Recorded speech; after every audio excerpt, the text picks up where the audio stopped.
Teachers, kahit parang walang gana yung mga estudyante, nakakanta, pizza lang, gano'n. So ngayon, may gustong basahin si Tria for the teachers, hindi lang siguro sa grade school, kasi hindi ko nabasa. Ito na.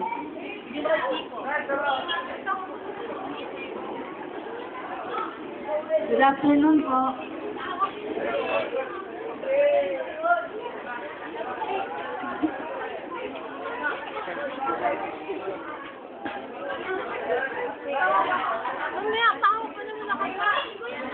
Wait lang. Dear teachers, we the grade school are very sorry for everything we did wrong to all of you. But today is your day. We all know that the grade 1s are so talkative sometimes and the grade 2s are so noisy. Ikaw lang na gano'n. And the grade 3 and 4s are so pasaway and the grade 5 and 6 are always pasaway, malikot, noisy, talkative, always going outside to buy food, always destroying things, and sometimes not cleaning. But we are the ones you can count on.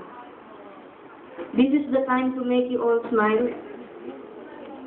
And we know we're all sad because of what happened to Teacher Toy, but we all know he is present here, thankful to us, and even if still here with us, in our heart and in our minds. Teachers, thank you for everything that you've taught us. You are our second moms, the ones that make us cheer up in school. Thank you for everything. We know that what you taught us every day is a thing that we will keep until the future. Happy Valentine's and Teachers Day. We love you all.